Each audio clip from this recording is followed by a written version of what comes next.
अभंगाकडे वळूया. जगद्गुरु तुकोबाराय आपल्याला पाहतात. तुकोबारायनं आपल्याला देव प्राप्तीचे उपाय सांगितले. कशाचे सांगितले बाबांनो? बोलत जा. देव प्राप्तीचे उपाय सांगितले. देव प्राप्तीचे उपाय सांगितल्याच्या नंतर किती उपाय सांगितले? 5 उपाय सांगितले. 5 उपाय असे सांगितले. एक अगोदर सांगितलं त्यामध्ये काही प्रधान साधन आहे आणि काही त्याला सहकारी साधन आहे. प्रधान साधन म्हणजे काय? देव प्राप्तीचं भावे गावे गीत हे काय झालं? प्रधान साधन झालं. आणि त्याला सहकारी साधन. आता तुम्ही म्हणता महाराज हे प्रधान साधन सहकारी साधन हे आम्हाला कळत नाही. प्रधान साधन म्हणजे पहा, आता इथं कीर्तन चालू आहे. कीर्तनामध्ये आता इथं हसाबा मंडप आहे. यामध्ये प्रधान साधन काय? प्रधान मुख्य काय? तुमच्या भाषेत मुख्य काय? काय बोलत जा. कीर्तन मुख्य आहे का नाही? जेवण मुख्य? कीर्तन मुख्य आहे कीर्तनाकरता. पण त्याकरता प्रधान साधनाला सहकारी सहाय्य करणारे घटक वेणीकरी हे सहाय्य करणारे गायनाचार्य आहेत, मृदंगाचार्य सहकारी साधन आहे. तसं देवाच्या प्राप्ती करता भावे गावे गीत हे प्रधान साधन आहे. आणि त्याला सहाय्य करणारे घटक म्हणजे चित्त शुद्ध करायचं, वाणीनं असं बोलायचं की सर्वांचं समाधान होईल, पुन्हा दुसऱ्याचे गुणदोष ऐकायचे नाही. असे 4-5 आपल्याला पाहता येतील.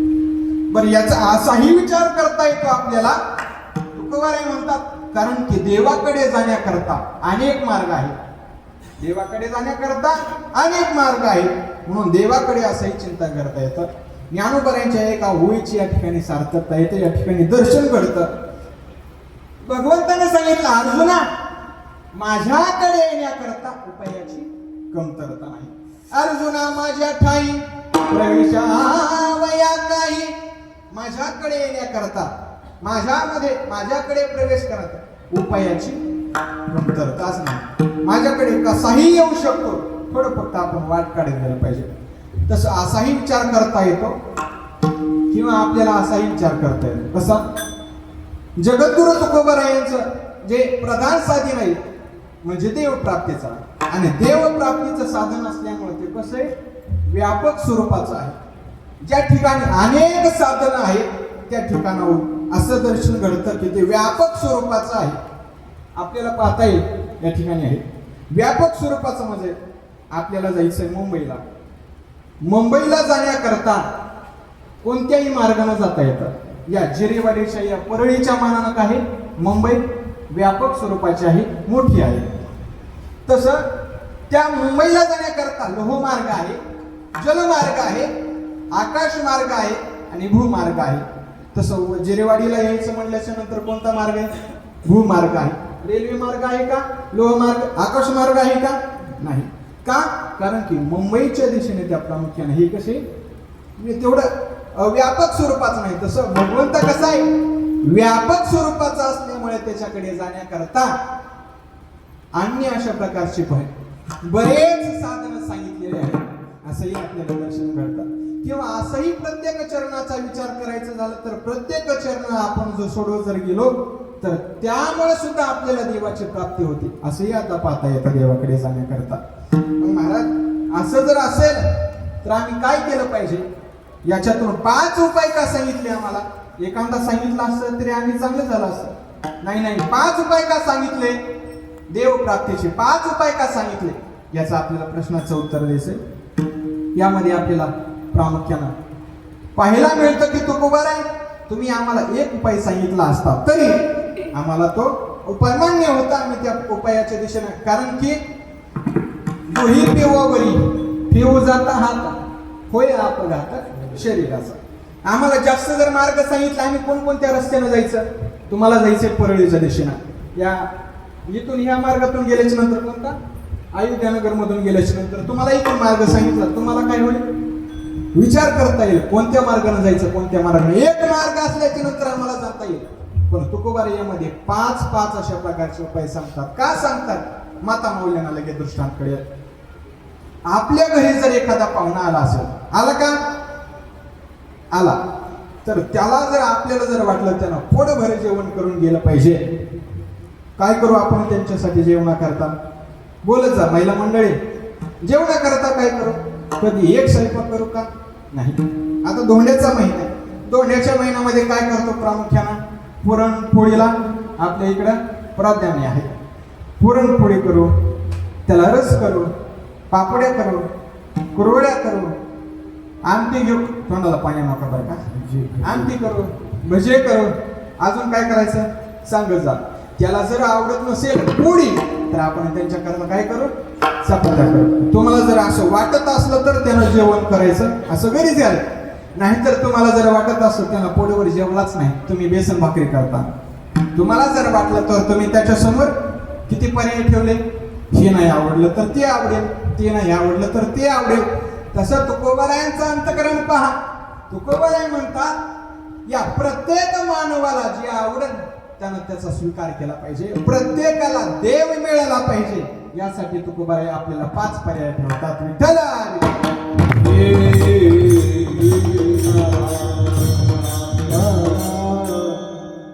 जगद्गुरु तुकोबारानं आपल्या समोर किती पर्याय ठेवले? 5 पर्याय ठेवले. या 5 पर्यायामध्ये का तुकोबारायांचं अंतकरण सगळ्यांना देव मिळाला पाहिजे, सगळ्यांना देव मिळाला पाहिजे. तुकोबारायांचं अंतकरणाचं हे आपल्याला दर्शन घडतं. या अभंगामध्ये आपल्याला कसाही प्रवेश करता येतो. आणि त्यापूर्वी पहा, महाराज आम्हाला देवाची प्राप्ती आहे, देवाची प्राप्ती करायची का? हा पहिला मुद्दा आहे. उपायाचं नंतर बघू. अगोदर आम्हाला देवाची प्राप्तीची गरज आहे का? देवाच्या प्राप्तीची गरज आहे का? देवाची गरज आहे का? नाही. काय आहे? देवाच्या प्राप्तीची गरज असेल तर आपण संसार एवढा केलाच नसताना फक्त आणि फक्त काय केला असता? देवाची गरज असेल. आपल्याला देवाची गरज नाही, आपल्याला सुखाची गरज आहे. आपल्याला देवावर काय? देवाच्या प्राप्तीची आपल्याला गरज वाटत नाही, तो भाग सोडून द्या. पण आपल्याला प्रत्येक मानवाला सुखाची गरज आहे का नाही? सुखाची गरज आहे का नाही? कुणाला वाटतं का मला दुःख मिळालं पाहिजे? वाढावे संतान ग्रही भावे धनधान्य, ग्रही भावे धनधान्य, ग्रही भावे धनधान्य. वाढावे संतान ग्रही भावे धनधान्य, ग्रही भावे धनधान्य. वाढावे संतान ग्रही भावे ग्रही भावे धनधान्य. वाढावे संतान ग्रही भावे धनधान्य, वाढावे संतान ग्रही भावे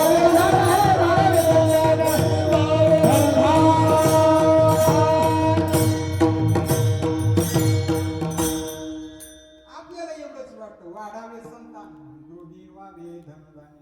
आपल्याला एवढं वाटतं. पण प्रामुख्यानं पाहायला गेलं तर आपल्याला देव मिळावासा वाटत नाही.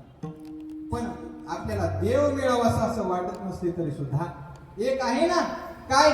प्रत्येकाला वाटतं आपल्याला सुख मिळालं पाहिजे, सुख मिळालं पाहिजे. पण आणि त्या सुखाकरता आपले प्रयत्न आहेत.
त्या दिशेने धावलोय, पण आपल्याला याच्यात त्याच्यात कुठंच सुख मिळणार नाही. मग आपल्याला सुखाची तर गरज आहे, मग आपल्याला एक करावंसं लागेल. काय? आपुला तो एक देव करून घ्यावा. आपल्याला काय करावं लागणार आहे? त्या देवाला आपलंसं केलं पाहिजे. एवढं आपण केलं पाहिजे. देवाला आपण आपलंसं केलं पाहिजे. पण आपण करतो का देवाला आपलंसं? त्यासाठी प्रयत्न करतो का? आपण सुखाकरता प्रयत्न करू, पण देवाला आपलंसं करण्याकरता आपले प्रयत्न तेवढे आहेत का? एखाद्याला IAS PS PSI अधिकारी बनायचे, त्यासाठी त्याचे प्रयत्न असले पाहिजे. नुसतं म्हणल्याच्या नंतर ते काय? त्यासाठी देवप्राप्तीसाठी आपले प्रयत्न आहेत का? नाही. आपल्याला सुख मिळावे, वाढावे, समजा एवढंच आपल्याला वाटतं. देवप्राप्तीसाठी आपण काही करत नाही. पण आपलं सगळं संसारामध्ये आहे. आपल्याला वाटतं आपल्याला देवप्राप्तीची गरज वाटत नाही, पण पहा आपल्याला संसारातलं आपल्याला काय वाटतं? मिळालं पाहिजे आपल्याला वाटतं का? तसं आपण सगळे जर आस करत राहिलो आपल्याला संसारातलं मिळालं पाहिजे, मिळालं पाहिजे, मिळालं पाहिजे, पण आपल्या पदरामध्ये काहीच पडत नाही. एक पडणार आहे, आपल्याला दुःख मिळणार आहे. करसे देवा विनाश हवगी होईल निराशा.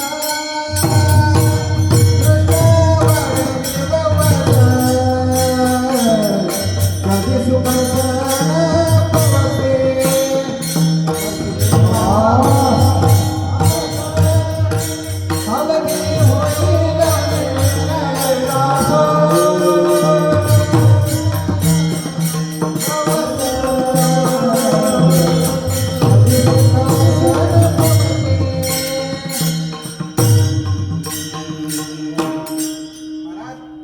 आपण देवाशिवाय आस करत राहतो. स्वराचा आवाज आहे माईक जवळ ठेवा. हां.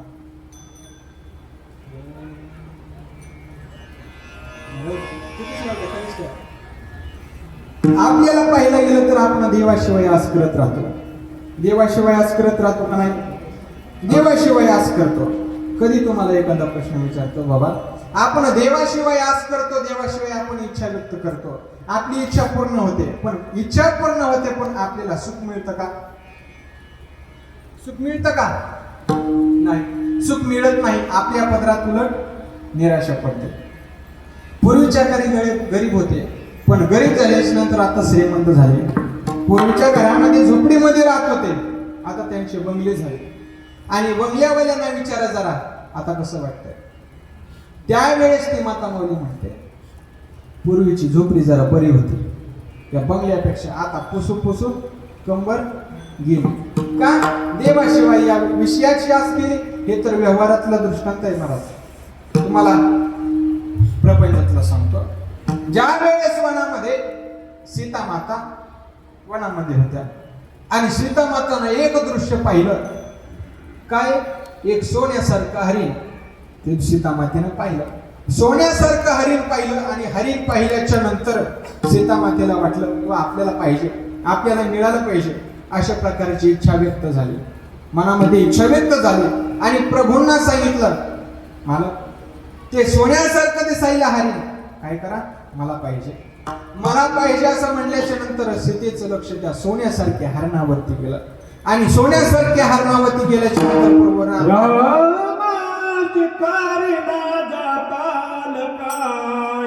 हरणाची टोळी मला सीताल काय, रामाची कारी राजा काल काय, हरणाची टोळी मला सीताल काय, रामाची कारी राजा काल काय, हरणाची टोळी मला सीताल काय, रामाची कारी राजा काल काय.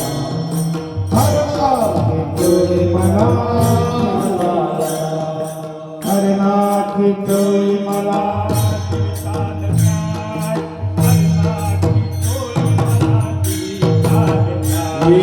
हरणाची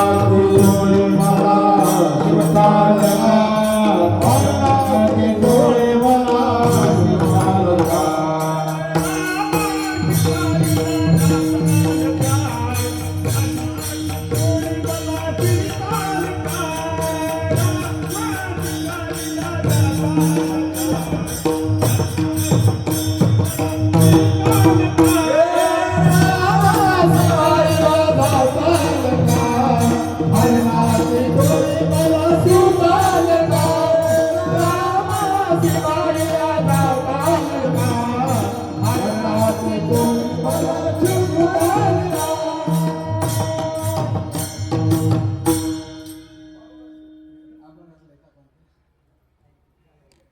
चला सांगितलं प्रभूंना सांगितलं मला ते सोन्यासारखं हरिण पाहिजे. हरिण पाहिजे म्हटल्याच्या नंतर प्रभू गेले. प्रभू गेल्याच्या नंतर लक्ष्मणाला पाठवलं. लक्ष्मणाला सुद्धा पाठवलं. त्याच्या नंतर रावणानं काय केलं? संन्यासाचं वेश धारण केलं आणि सीता मातेला काय केलं? पंचवाटिकेमध्ये नेलं. मला एवढं रंगवून सांगायचं नाही, आपल्याला मुद्दा पहा. सीता मातेला पंचवाटिकेमध्ये आहे आणि सीता माता त्या पंचवाटिकेमध्ये शोक करू लागले आणि त्यावेळेस पत्रकार होते तुळशीदासजी महाराज विचारतात, सीते एका राजाची कन्या आहेस तू, आता तुला कसं वाटतं? या वनामध्ये आहेस, या सोन्याच्या नगरीमध्ये आहेस. काय सोन्याच्या नगरीमध्ये? तुझं लक्ष कशावर गेलं? सोन्यासारख्या हरणावर. सोन्याचं नाही, सोन्यासारखं होतं. आता सीता माता पाहायला गेली तर सोन्याच्या नगरीमध्ये आहे. आता सीता माताला काय वाटत असेल? सीता माता सुखी आहे का? नाही, त्या ठिकाणी सीता माता सुखी नाही. सीता माता म्हणू लागली. तुळशीदासजी महाराज म्हणतात, तुळशीदासजी महाराजांची एक चौपाई आहे, संयमन रामचरण अनुरागा अवध सहज समवन प्रिय लागा. आता सीता माताला विचारा, तुला वन कसं लागत होतं? ते म्हणते, माझ्या हृदयामध्ये रामचरणाचा अनुराग होता, त्यामुळं मला हे वन अशोकाचे वनी सीता अशोक करी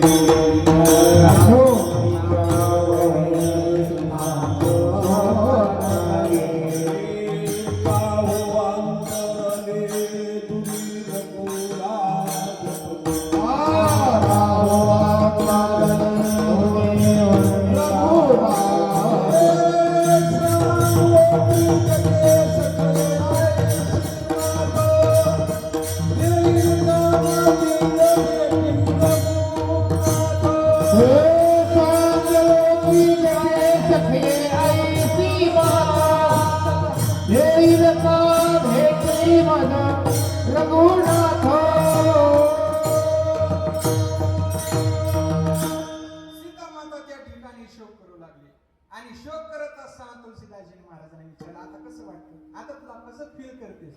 त्यावेळेस सीता माता म्हणले, ज्या वेळेस माझ्याजवळ राम असताना मी दूर घालवला का? विषयामध्ये त्याचं विषयाचं स्मरण झालं. ज्ञानोबा म्हणतात, तैसा हृदयामध्ये राम असता सर्व सुखाचा राम की भ्रांतासे काम विषयावरी. माझ्या हृदयामध्ये रामचरणाचा, माझ्या हृदयामध्ये राम होते, पण मी दूर घालवला. कशामुळं? त्या सोन्यासारख्या हरणामुळं. आता सीता माती त्या ठिकाणी शोक करू लागली. त्या सीता मातेचं असं आहे, आपल्यासारखं काय? देवापासून आपण जर दूर गेलो तर आपल्याला पदरामध्ये दुःखच मिळणार आहे. म्हणून देवापासून आपण कधी दूर गेला नाही पाहिजे. बर, विषयामध्ये त्या हरणाचं चिंतन केलं तर सीता मातेला शोक करावा लागत होता. मग आपल्यासारख्याची काय? आपण जर संसारच करत राहिलो देवाला सोडून, आपल्या पदरामध्ये सुख मिळेल का? तुम्हाला काय वाटतं? नाही, सुख तर मिळणार नाही. आपल्या पदरात दुःख पडेल आणि आपली तृष्णा वाढत जाईल. तृष्णा वाढत जाईल. ही तृष्णा कशी आहे? तैसी तृष्णा वाढी नलया निरुही हातालिया म्हणे एखादिया दारुणा भाव. ही तृष्णा कशी? तृष्णा भयंकर आहे. तुमच्या भाषेत सांगायचं झालं तर तृष्णा म्हणजे हाव. माणसाची हाव संपत असते का? सर्व सुखाची आशा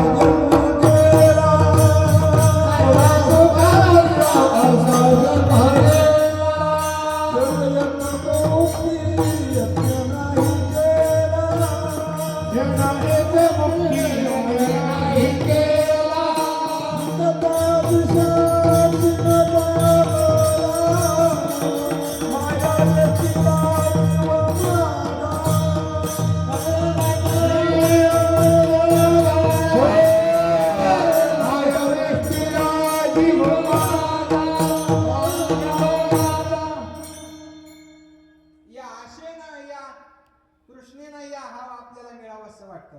आपल्याला वाटतं जरा मुलाचं लग्न झालं असतं तर मग पुन्हा परमार्थ करू, तीर्थयात्रेला जाऊ.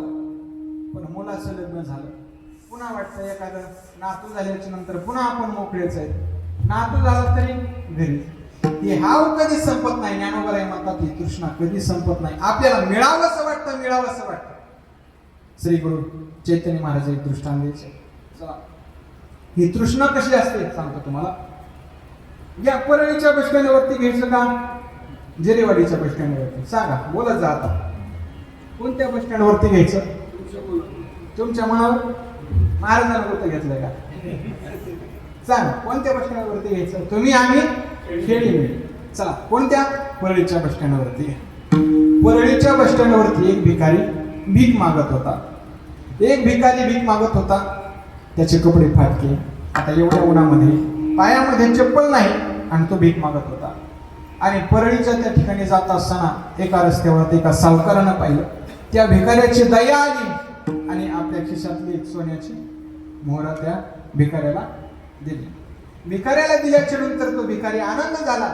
त्याने विचार केला, आताच खर्च करायचा नाही, आपले लग्न झालं, लग्न झाल्याच्या नंतर पुन्हा बनवू. ज्या वेळेस आपल्याला गरज पडेल त्यावेळेस त्याचा वापर करू.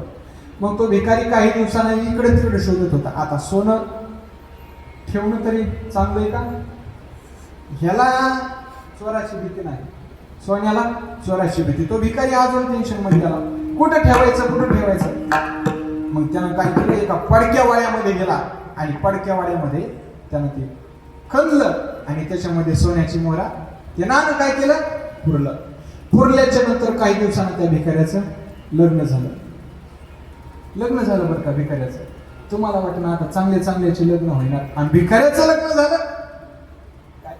बरोबर आहे, भिकाऱ्याचं झालं. आता तुम्ही म्हणता कसं झालं महाराज, चांगल्याच्या होणार झालं, ते दृष्टांतामधलं बरं का. बरं, भिकाऱ्याचं लग्न झालं. भिकाऱ्याचं लग्न कोणासोबत होईल? कलेक्टर सोबत होईल का? नाही. भिकाऱ्याचं लग्न बोलत का बाबा, भिकाऱ्याचं लग्न कोणासोबत होईल? भिकाऱ्यासोबत. जसं डॉक्टराच्या पत्नीला काय म्हणतात, डॉक्टर आहे. महाराजाच्या महाराज आहे. शिक्षकाच्या मास्तराच्या आणि नरसाळ्याच्या नरसाळी नाही. भिकाऱ्याच्या लग्न झालं भिकाऱ्यासोबत आणि असे निवांत पाहिजे. काही दिवसांना स्वयंपाक केला, जेवण केलं, मस्त केलं आणि निवांत बसलं. आणि सांगितलं भिकाऱ्याच्या काय लक्षात आलं काय माहिती. त्याने विचारले, मी तुला माहिती का, तुम्हाला भिकारी समजत असेल पण मी भिकारी नाही. काय? तुम्हाला भिकारी समजत असेल पण मी भिकारी नाही. म्हणले, काय मालक, तुम्ही काय करता, तुमचा काय धंदा आहे आणि तुम्ही भिकारी नाही? काय म्हणले, माझ्याकडे एक तोळ्याचं नाणं आहे, एक तोळ्या सोन्याचं नाणं आहे. तुम्हाला भिकारी समजत? काय महाराज, तुम्हाला कोण सोन्याचं नाणं देणार आहे? आपली काय 1-2 रुपयाशिवाय कोण लोक देत नाही. ते म्हणले, तुम्हाला भिकारी समजत असेल अगोदरच सांगितलं ना, एका सोन्याचं नाणं आहे माझ्याकडे. बरं, सोन्याचं नाणं. बरं, मालकाला त्या पत्नीला विश्वास पटला आणि विश्वास पटल्याच्या नंतर सांगितलं, मालक आता राहू द्या, ज्या वेळेस आपल्याला गरज पडेल त्यावेळेस ते नाणं आणायला सांगितलं. काही दिवसानं कालांतराने त्या भिकाऱ्याला पोरं झाले. 2चे 4, 4चे 8 झाले. प्रपंच वाढला आणि प्रपंच वाढल्याच्या नंतर त्याला भिकाऱ्याला त्याचा धंदा थोडा कमी झाला. दक्षिणा येणं, पोरं झाले एवढा. आता काय करायचं, घरामध्ये अन्नधान्य नाही. त्या पत्नीला सांगितलं त्या भिकारणीला, मालक आपले पोरं उपाशी मारायचे का? आता बघा, त्या तुम्ही म्हणले होते एक थोड्या सोन्याचं नाणं त्याच्याकडे आणा ना. असं पाहिल्याच्या नंतर चैत्रातलं रखरखत त्या उन्हामध्ये जात असताना, त्या उन्हामध्येच निघाला. दुपारची वेळ होती आणि या दुपारच्या वेळेमध्ये जात असताना त्यानं पाहिलं, एवढ्या उन्हामध्ये जर एखादा व्यक्ती बिना पायाचं जात असेल, कपडे फाटके, डोक्यावरती काही नाही, हे पाहिलं एका राजानं. राजानं पाहिल्याच्या नंतर प्रधानजीला सांगितलं, प्रधानजी आव म्हणायचं काय, आव प्रधानजी म्हणत जा प्रधानजी. बर, हा व्यक्ती चाललेला आहे, याच्या पायामध्ये चप्पल नाही. एवढ्या उन्हामध्ये कुणाला निघूस वाटत नाही, बाहेर जावं असं वाटत नाही. आणि हा व्यक्ती चाललाय, याच्या डोक्याला काही नाही, कपडे फाटके. प्रधानजी जा त्याला बोलवा. प्रधानजी गेले त्याला बोलवा. भिकाऱ्याला जवळ घेतलं भिकारी जवळ आला आणि राजाने विचारलं, एवढ्या उन्हामध्ये कुठं चाललास? पायात काही नाही. राजे साहेब, मला तुम्हाला सांगायला काही अडचण नाही, तुम्ही राजे आहेत. मला एका सावकारानं 1 तोळ्या सोन्याचं नाणं दिलं होतं आणि ते नाणं आणण्याकरता मी त्या वाड्याकडे चाललो. बरं, एवढ्या उन्हाचं पायात चप्पल नाही, काहीतरी घालायचं. राजेसाहेब गरीब, दारिद्र्य, काय करणार, पर्याय नाही त्याला. बरं असं आहे का प्रधानजी? प्रधानजी प्रधानजीला सांगितलं.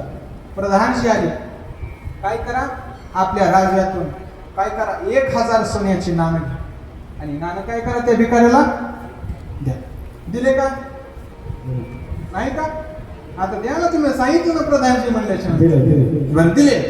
सोन्याचे 1000 सोन्याची नाणी दिले. आता तो भिकारीला सांगितलं, राजा, तो भिकारी निघत होता आणि भिकारी निघत असताना त्यानं पाहिलं, अरे थांब थांब थांब.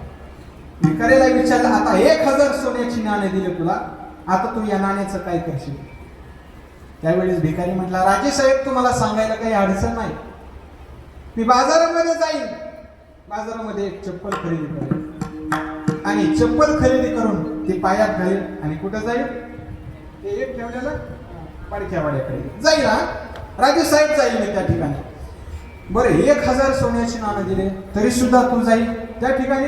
बरं प्रधानजी, आओ, असं केलं पाहिजे.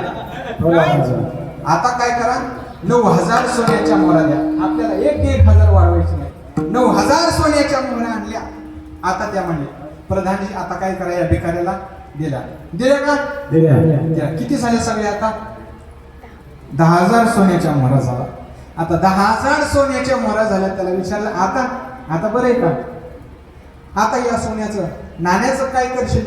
राजे साहेब, तुम्हाला सांगायला काही अडचण नाही, मी बाजारामध्ये जाईन आणि बाजारामध्ये गेल्याच्या नंतर मी चप्पल खरेदी करणार नाही, ऑटो रिक्षा भाडोत्री करेल आणि कुठं जाईल? कुठं? त्या पाडक्या वाड्याकडे. म्हणलं, राजा म्हणला, अरे तुला 10,000 सोन्याची नाणे दिले तरी सुद्धा तुला अजून पाहिजे? राजाला राग आला आणि सांगितला, अरे प्रधानजी, आपल्या राज्याचा नकाशाच घेऊन या. नकाशा ठेवला आणि नकाशा ठेवल्याच्या नंतर विचारलं, सांग तुला याच्यातला कोणता भाग पाहिजे? तो भिकारी म्हणू लागला, राजे साहेब, जो पडकावाडाच्या भागामध्ये आहे तो मला भाग पाहिजे.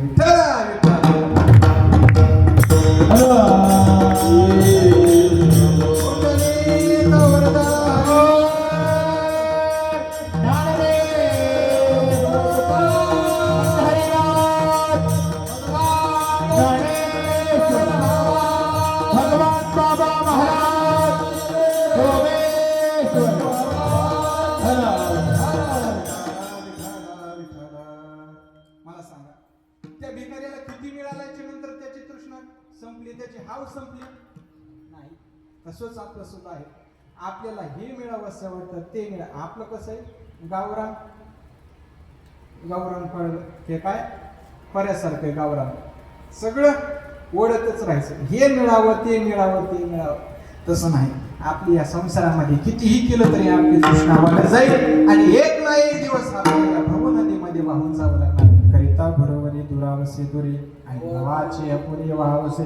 या भव समुद्रामध्ये आपल्याला एक ना एक दिवस जावंसं वाटणार आहे, जावं लागणार आहे. मग बाबांनो, आपण काय केलं पाहिजे जीवनामध्ये? तर आपण जीवनामध्ये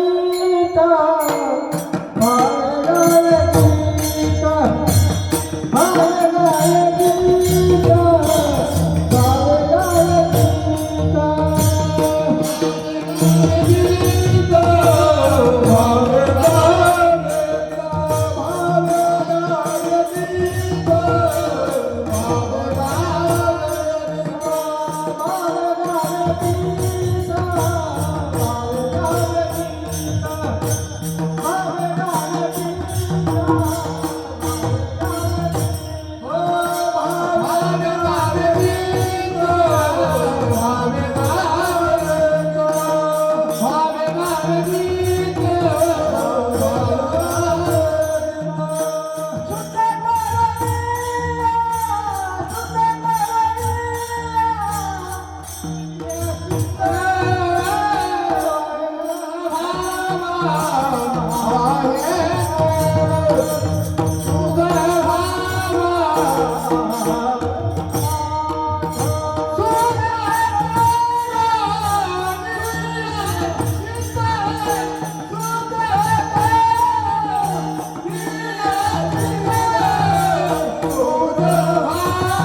आहे देवा तुला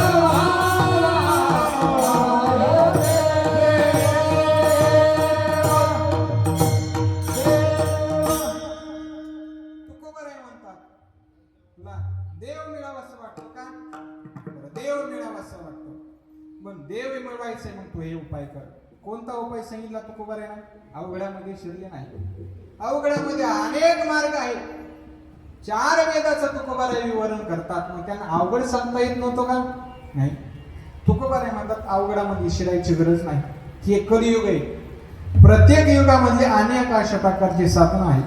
त्या युगामध्ये आता तुम्हाला ज्ञान मार्ग जमेल का? कर्म न गेले कर्म मार्ग जमेल का? नाही. ज्ञान मार्ग जमणार नाही, कर्म मार्ग जमणार नाही, योग मार्ग जमणार नाही. मग सोपा उपाय सांगा. तुकोबाराय म्हणतात बरं सोपा उपाय सांगतो. ते म्हणजे सांगितलं अभंगाच्या पहिल्या चिन्ह सांगितलं भावे गावे गीत आणि शुद्ध करून या चित्त. यामध्ये शुद्ध करून या चित्त शुद्ध करायचंय, भावनेनं गीत गायचंय. हा उपाय सांगितला तुकोबाराय. आता किती वाजले? 2:30 वाजले का? एवढं नका सांगू पाहुणे. 2:30 वाजले सर. अजून लय राहिले. चला आपल्याला प्रवेश करायचा आहे. यामध्ये आपल्याला पाहायचंय देवाला मिळवायचंय. त्यामध्ये 3 आपल्याला पर्यायाला स्वरूप पाहता येतं. 3 याचं दर्शन घडता येतं. आपल्याला काय करायचंय? देवाला मिळवायचंय ना, हे गीत गायचंय. काय गायचंय? गीत गायचंय. बरं गीत गायचंय. काच गीत गायचंय महाराज. देवाला गीत गायल्याच्या नंतर देवाची प्राप्ती होते का? गीत गाणं म्हणजे काय? डोंगरेजी महाराजांचं एक वाक्य आहे. डोंगरेजी महाराज म्हणायचे द्वारका में जो ठाकुर जी है वो श्रृंगार प्रिय है, वृंदावन में जो ठाकुर जी है ये उत्सव प्रिय है, लेकिन जगन्नाथपुरी में जो ठाकुर जी है भोग प्रिय है. आणि लेकिन पंढरपूर में जो ठाकुर जी है हे भजन प्रिय आहे. म्हणून देवाला जर काय आवडत असेल तर भजन आवडतं. भजन आपण आवडतं. साधी गोष्टी महाराज. देव मिळवायचे तर देवाला जसं आवडतं तसं आपण केलं पाहिजे. तसं आपण केलं पण नाही. तसं देवाला आपल्याला भजन आवडतं म्हणून भजन आपण गायला पाहिजे. महाराज भजन गायला पाहिजे पण भजन गाणं तरी सोपं आहे का? गायन काही सोपं आहे का? किती हार्मोनियम घेतली कुठेही काय केलं नाही. याला काही नाही. ज्याला स्वरच देवानं दिलेला नाही असं नाही, प्रयत्नानं होत नाही असं नाही. ज्याला देवानं स्वरच दिला नाही मग त्यानं काय करायचं? देवा येईचा बोल राम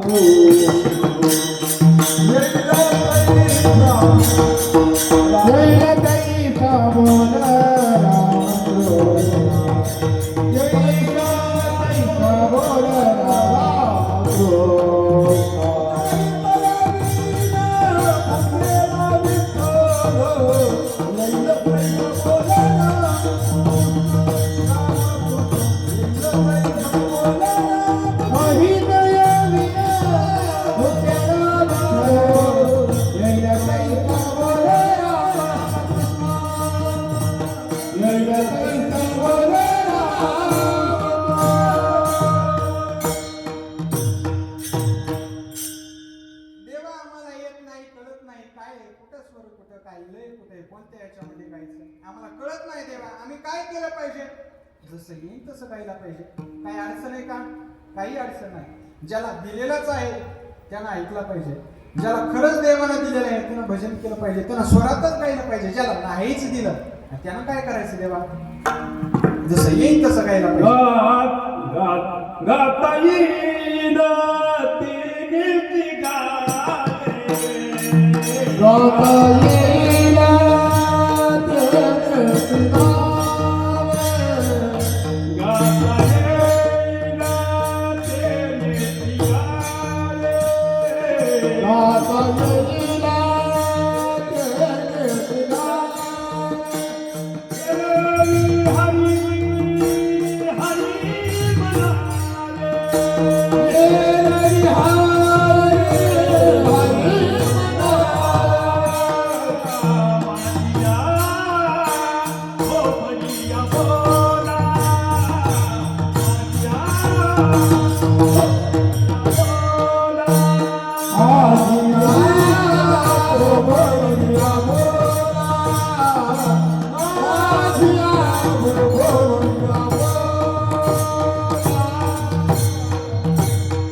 झालं तरी काही अडचण नाही, काही नाही, काही नाही. गाता यायला पाहिजे. देवाला आवडतं ना, आपल्या मालकाला आवडतं, पांडुरंग परमात्म्याला देवाचं गीत गायला आवडतं.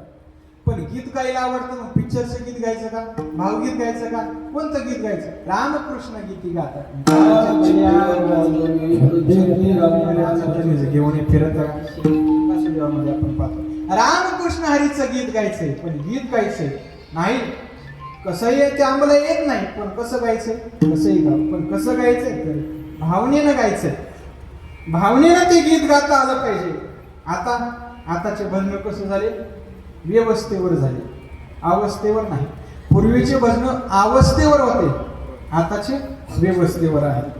पहिलं भजन करायचं कशी सोय तिथं, कशी सोय तिथं, चहा पाणी काही आहे का नाही? अवस्थेवर नाही, व्यवस्थेवर आहे. आपल्याला गायचंय, पण कसं गायचंय? तर भावनेनं गायचंय. देव जर काय घेत असतं तर अंतरीची घेतो गोडे पाहे जोडे बाबाची. देवाला काही लागत नाही, देवाला स्वर लागत नाही, ताल लागत नाही. काही गिरधर लाल तो बाब का भूका, काय गिरधर लाल तो भाव का भूका, राग कला नाही जानत तुका. देवाला काही लागत नाही, फक्त भाव लागतो. झालं यमपुरी भोगावया, झालं यमपुरी भोगावया, झालं यमपुरी भोगावया, झालं यमपुरी मधुरावाणीच्या नका पडू भरी, मधुरावाणी मधुरावाणीच्या नका पडू हरी,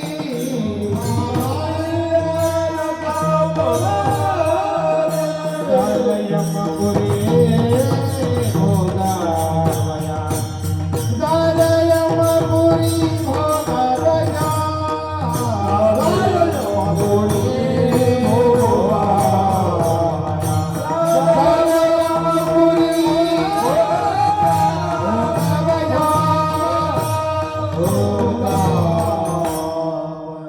काय महाराज चालू भैरवी आयुर्वेदिक कोणती आयुर्वेदिक ना महाराज. हे जर कळालं ना, आता आम्हाला त्याच्यात स्वराशिवाय हार्मोनियमची सवय लागलेली, त्याच्यामुळे महाराज प्रत्येक रागातलं एक अशा प्रकारचा काही तुमच्या समोर एक दृष्टांत देतो. आपण भावानं गीत गायला पाहिजे, जसं येईल तसं गायला पाहिजे. तुमच्या समोर मीराबाई एकदा भजन करत होत्या. भजन करत होता, एक तारी लावली. एक तारी लावल्याच्या नंतर मीराबाईचं भजन चालू. मीरा भजन चाललेलं आहे आणि त्यावेळेस तानसेनजी येतात. कोण? तानसेनजी येतात. तानाजी आल्याच्या नंतर पाहतात मीराबाईचं भजन चालू. काय मधुर ते भजन चालू होतं, ते भजन चालू होतं आणि भजन चालू असताना त्या ठिकाणी बसतात आणि बसल्याच्या नंतर मीराबाईचं भजन झालं आणि पाहतात तर तानसेनजी आपल्या समोर बसलेले आहेत. तानाजी आप कब आए? तानसेनजी आप तुम्ही कधी आला? मीराबाईला म्हणल्याच्या नंतर तानसेनजी म्हणतात, मीराबाई मी आताच आलो. तुझं ज्या वेळेस भजन चालू होतं त्यावेळेस मी आलो. पण मीराबाई तुम्ही भजन तर चांगलं गाता, पण मला एक विचारायचं, तुम्हाला सल्ला देतो. मीराबाई आप भजन तो लेकिन गाते हो अच्छे, मेरी आपसे एक सलाह है. क्या सलाह है? मीराबाईला म्हणू लागला. तानसेनजी म्हणतात, मीराबाई जरा आप राग से गाते जाओ, राग से गाते जाओ. आता तुकोबारायचं भावपूर्ण, त्या मीराबाईचं भावपूर्ण भजन होतं. आता तानसेनजी म्हणतात रागाचे तानसेनजी, राग से गाते जाओ. त्यावेळेस मीराबाई म्हणू लागल्या, तन्नाजी आपके बारे में हमें कुछ पता है क्या? आप गाते हो, मेघ मल्हार गाते हो तो दिन में भी बरसात हो जाती है. आप अगर पटदीप गाते हो तो दिन में भी दिए जलते हैं. आप अगर दरबारी गाते हो तो दिन में भी ठंडक महसूस होती है. लेकिन मेरे आपसे एक सलाह है. कोण म्हणते? मीराबाई. मीराबाई म्हणतात, आपसे भी एक सलाह है, जरा भाव से गाते चलो. विठ्ठला विठ्ठला.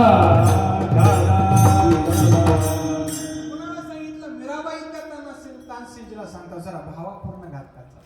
तसं या आहीर भैरवीमध्ये काय भाव होता, मधुरा वाणीच्या आतमध्ये आपण आपल्याला जे चांगलं वाटतं आपण कानानं ऐकतो, पण कानानं काही ऐकलं नाही पाहिजे. असे देवाचं सोडून ऐकतात ते कानानं ऐकलं नाही. जाऊ द्या.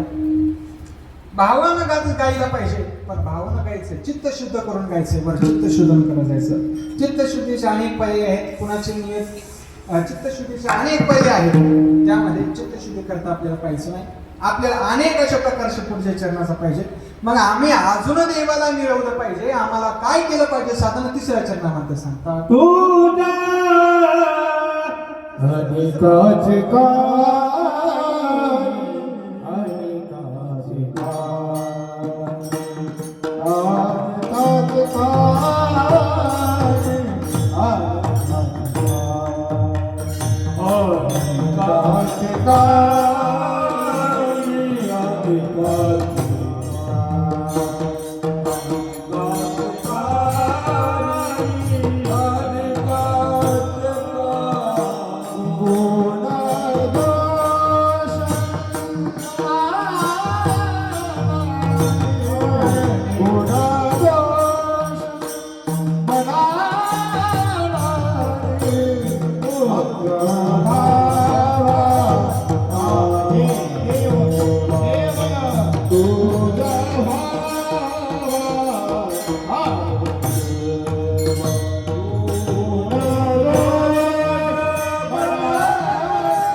दुसऱ्याचे गुणदोष आपण ऐकायचे नाही आणि मनामध्ये त्याचं चिंतन करायचं नाही. हा देव प्राप्तीचा उपाय तुकोबाराय सांगतात. देवा, आम्ही हे केलं पाहिजे. का गुणदोष ऐकायचे नाही? गुणदोष ऐकायचे नाही याचं काय कारण असेल? अरे, आपण जर दुसऱ्याचे गुण ऐकले तर आपल्याला काय मिळेल? त्याच्याविषयी आसक्ती म्हणजे आपण त्यामध्ये गुंतून राहू. बरं, आपण जर कुणाचे दोष ऐकले तर आपल्याला काय होतं? त्याच्याविषयी आपल्याला द्वेष निर्माण होईल. म्हणून कुणाचे गुणही ऐकायचे नाही आणि दोषही. मज काय त्याचे गुणी आसे मज काय त्याचे गुणी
खरं जर आपल्याला जर वाटत असेल तर आपल्या लोकांना दोष सांगितले पाहिजे. काही सांगितले पाहिजे दोष, आणि दुसऱ्याचे काही सांगितले पाहिजे गुण सांगितले पाहिजे. आपण उलट असतो, आपण आपलेच गुण सांगत बसतो आणि दुसऱ्याची निंदा करत राहतो.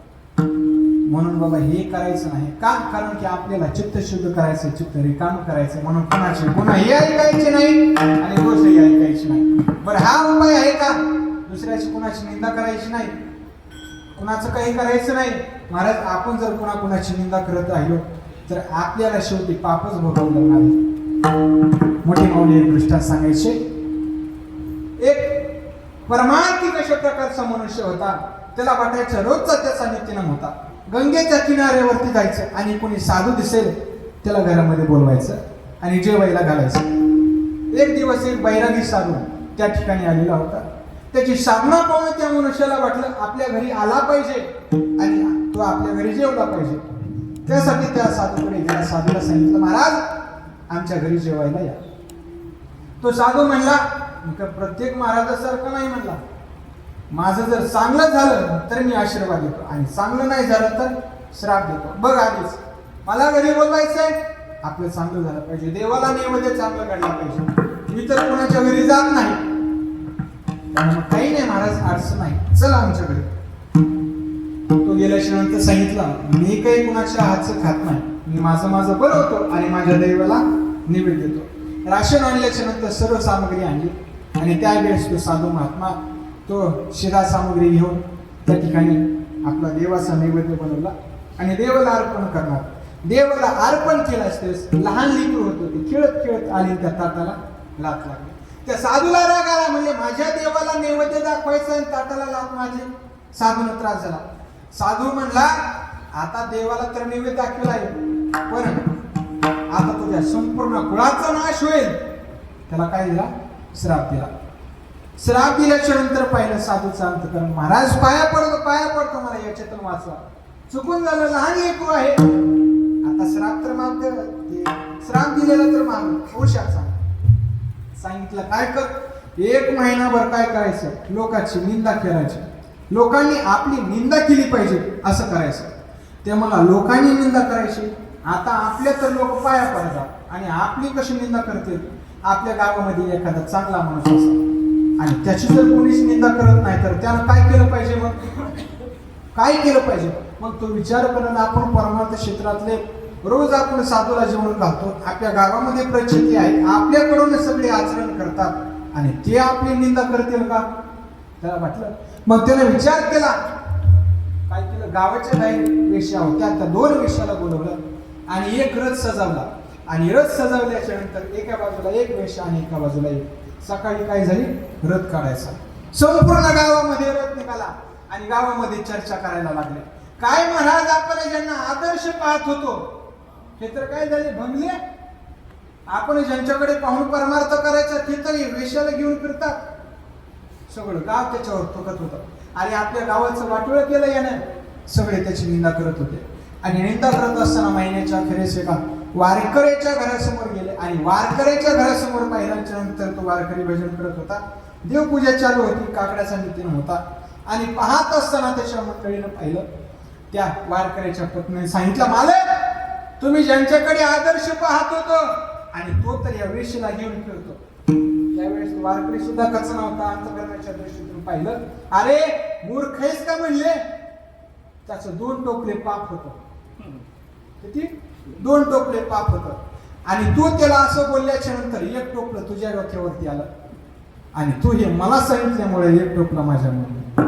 म्हणून कुणाचीही निंदा करायची नाही, कुणाचे दोष ऐकायचे नाही, काही नाही, अनेकाचे गुणही ऐकायचे नाही आणि दोषही ऐकायचे नाही, कुणाची निंदा करायची नाही आणि अहंतादी भाव कधीच आपल्यामध्ये ठेवायचं नाही. राग द्वेष ही काढून टाकायची, ही चित्तशुद्धीची. दुसऱ्याचे गुणदोष ऐकल्याच्या नंतर अशी भावना होते आणि एकदा त्या राग द्वेष गेले, राग द्वेष जरी निघाले तरी ब्रह्मीची स्वराज्य आहे. म्हणून काय देवाची तर प्राप्ती आहे ना. बरं असं अजून एखादा उपाय आहे, सूत्र तो कोणाला सांगा तर 4थ्या चरणामध्ये सांगता.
संतांच्या चरणावरती मस्तक ठेवायचं.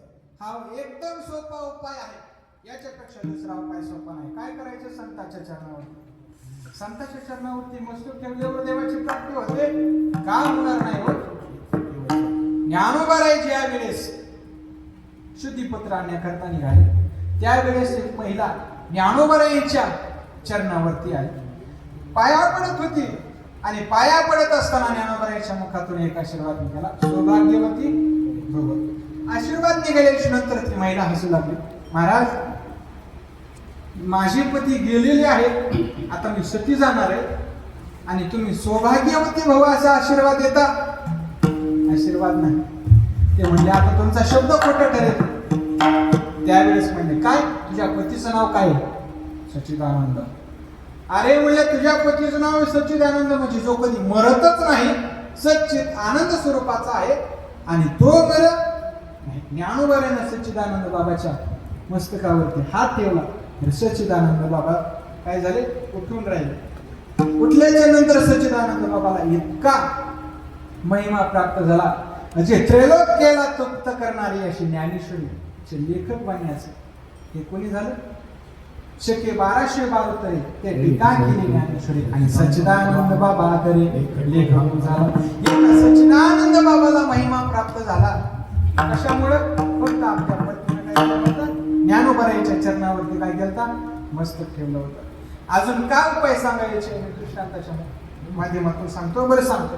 अजून काय? वाणीनं असं बोललं पाहिजे, वाणीनं असं बोललं पाहिजे की सगळ्याचं समाधान होईल, सर्वांना सुख लागलं पाहिजे, असं तर बोललं पाहिजे. बरं राहू द्या, नाही राहू द्या, आपल्यापाशी वेळ करूया. शेवटचं शरण सांगतो तुम्हाला. वाणीनं असं बोललं पाहिजे जेणेकरून सर्वांचं समाधान झालं पाहिजे, सर्वांना सुख.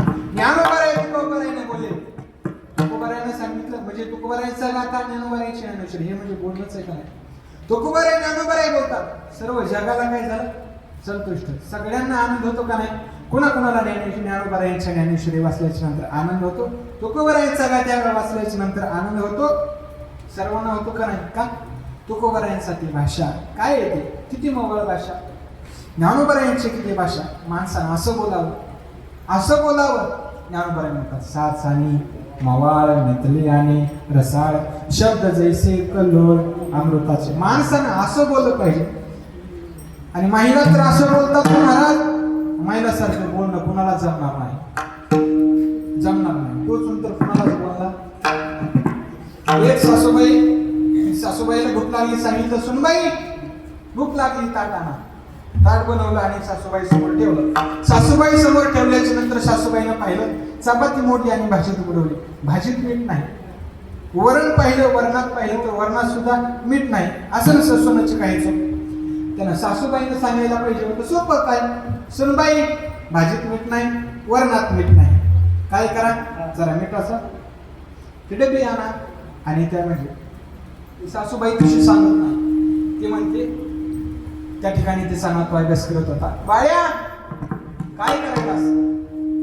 ते म्हणते अभ्यास करायला. आजी अभ्यास करायला. बरं अभ्यास करून काय होईल? मोठा होईल. मोठा झाल्याच्या नंतर काय करशील? नोकरी लागेल. नोकरी लागल्याच्या नंतर काय करशील बाळा? नोकरी लागल्याच्या नंतर पैसे कमवू. बरं पैसे कमवशील का? बरं पैसे कमवले की काय कर? बाजारात जाय. बाजारात गेलं की एक मिठाचं पोत आण आणि पोत आणल्याच्या नंतर ते पोत फोड आणि फोडल्याच्या नंतर त्याच्यातलं एक मिठाचा पुडा घे. पुडा घेतल्याच्या नंतर ते पुडा फोडायचा आणि त्या तुझ्या आईला सांग आपल्या घरात भीकच लागलेली आहे. कारण आपल्या घरामध्ये भीकच लागलेलं आहे, आपल्या घरात पैसेच नाहीत आणि तुझ्या आईला काय करते? मिठाचा पुडा दे. असं एवढं टोचून बोलायचं, इतक्या लांब सांगायचं सरळ बाई. मीठ काय वरणामध्ये मीठ कमी, भाजीमध्ये मीठ कमी, मीठ आणायचं. म्हणून तसं नाही बोलायचं, असं बोललं पाहिजे जेणेकरून देवाला संतुष्टता. बोले ऐसा बोले जेणे विठ्ठल हरी बोले. आली मुखावाटे अमृत आली मुखावाटे अमृत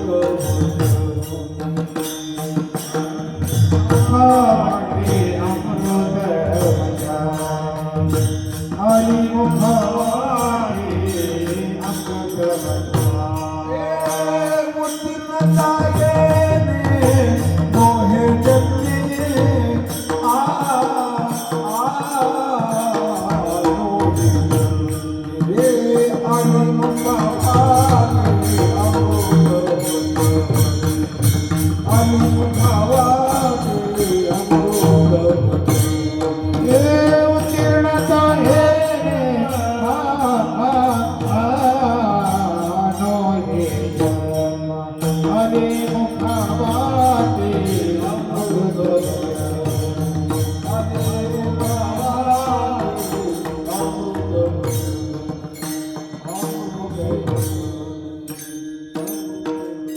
असं बोललं पाहिजे माणसानं, आपल्या मुखातून अमृत निघालं पाहिजे, इतकं बोललं पाहिजे.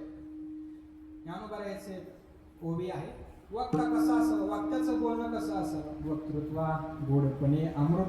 अरे आपल्या समोर जर अमृत ठेवलं तर अमृताला आपलं ते डावललं पाहिजे, इतकं वक्त्याचं बोलणं. असं माणसानं वाणीनं बोलावं. बरं असं बोललं पाहिजे. किती वाजलं का? किती वाजले का झालं? बरं असं बोललं पाहिजे. आपण अजून कोणता उपाय केला पाहिजे? एकदा भजन करायला. विठोबा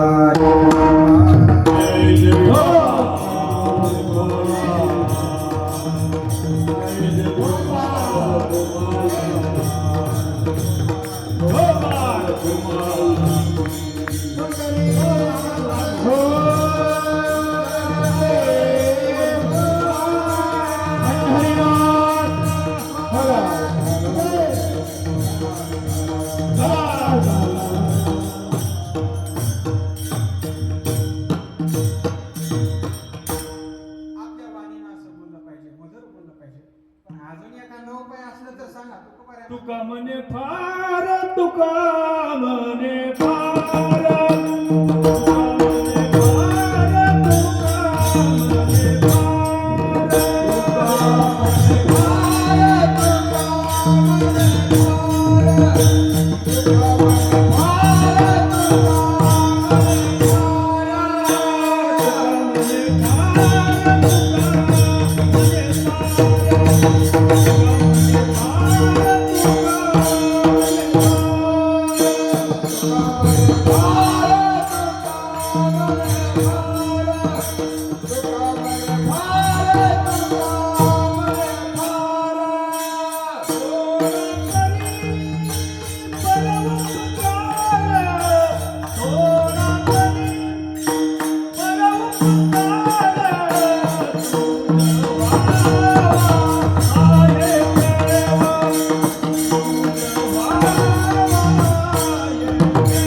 भाव आहे देव तरी हा तुझ भाव उपाव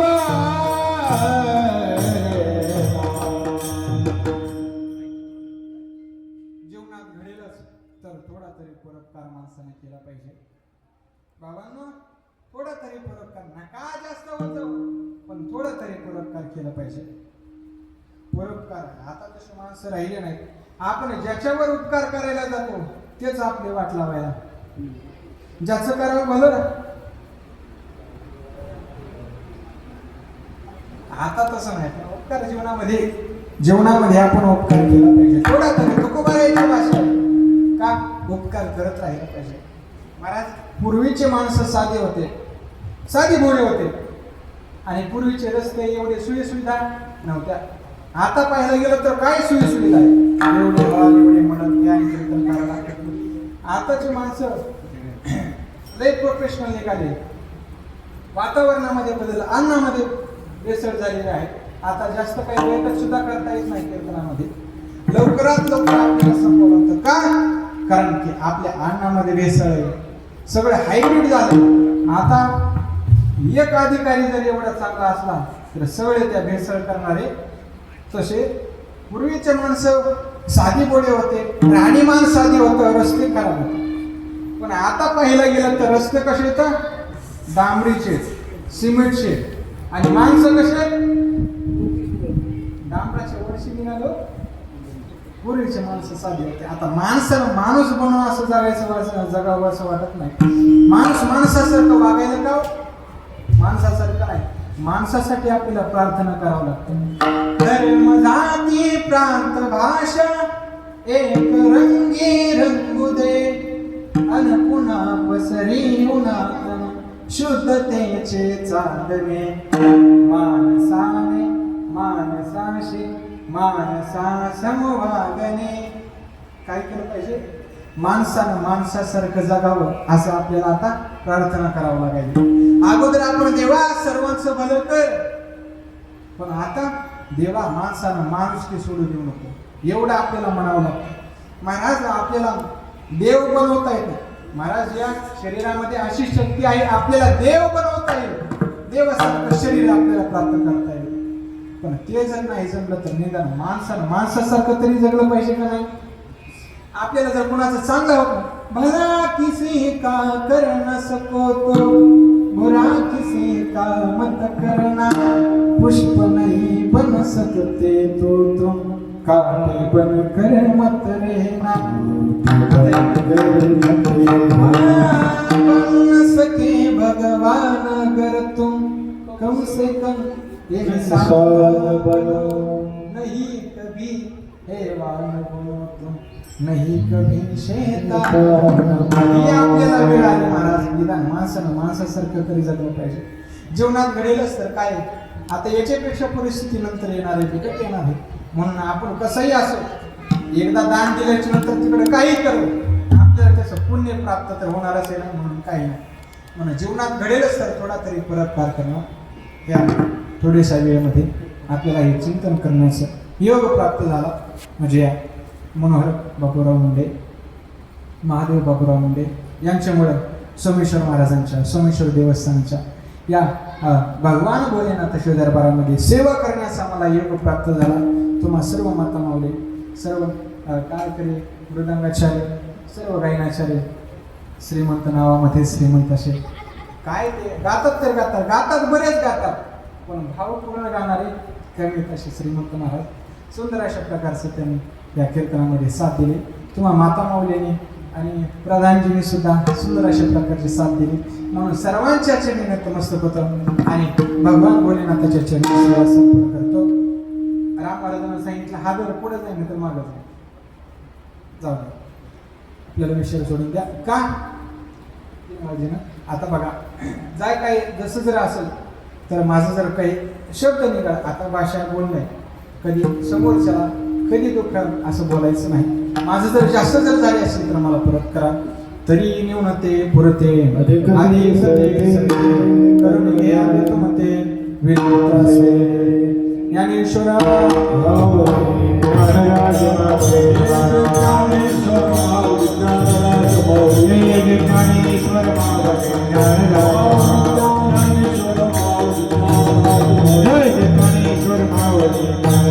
माऊली ज्ञानेश्वर माऊली.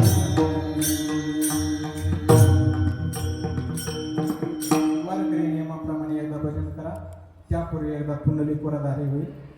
पुंडलिक वरधारी थोर ज्ञानदेव सोमेश्वर भगवान संत भगवान बाबा महाराज की आता हे माईक सोडून आपण म्हणूया. महिला मंडळ आणि तुम्ही बसणार आहे. माईकच म्हणायचं नाही. पुंडलिक वरधारी विठ्ठल.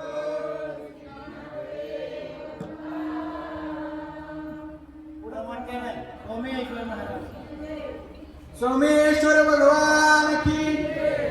आता सांगितलं, आता पटडीवर आणले तुम्हाला. आता ही रेल्वे मोठ्याने गेली पाहिजे. हा पुंडलिक श्री ज्ञानदेव तुकाराम पंढरीनाथ भगवान की जय. माऊली